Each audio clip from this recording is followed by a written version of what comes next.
Hey, this is Josh with StoreYourBoard, here today to talk about the Cinch Snowboard wall mount. Here it is behind me, and here's what's actually included in it. It's a very minimalistic rack, but it looks awesome on the wall. What's included are 2 rubber abrasion-resistant plugs.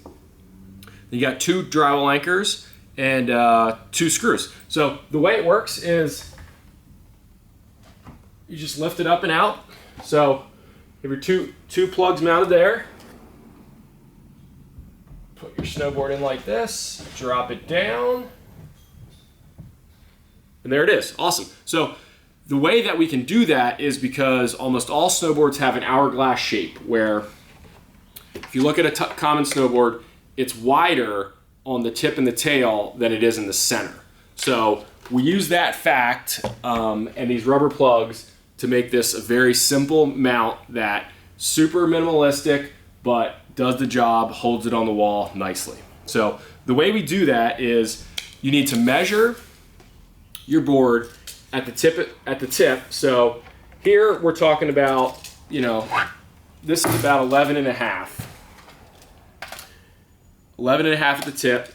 And then where we usually tell people to mount them is right above the bindings. That's typically a good mounting spot. So on this board, we're talking right about 10 and a half there. So you can see there's about an inch difference, and that's all we need to make this work. And then it's even skinnier here in the very center. It's about 10 inches. So to do this, you want to take that measurement. So we have about 10 and a half. So I have some pre-drilled holes here already.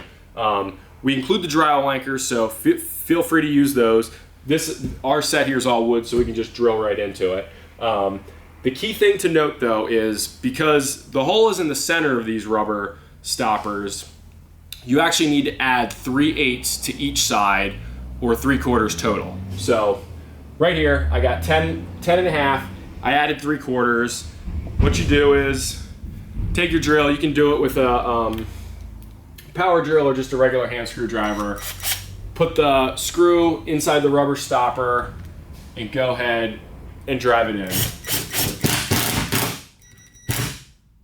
Right like that. You'll know that the screw's actually inset in these. You want to make sure it's nice and snug, but you don't want to drive it too hard. With some of these power drivers, you can basically drive it right through if you're trying. So go ahead and put the other one up.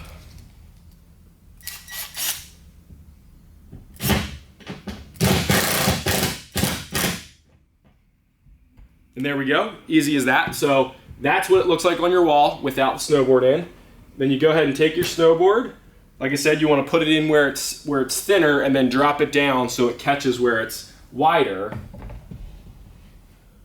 Right like that.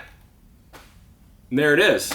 Awesome, awesome snowboard mount. Looks super great. And you can kind of bring it out from the wall on the stoppers a little bit so you don't really mar up your wall at all. So there we go, the Cinch snowboard mount from StoreYourBoard. Thank you.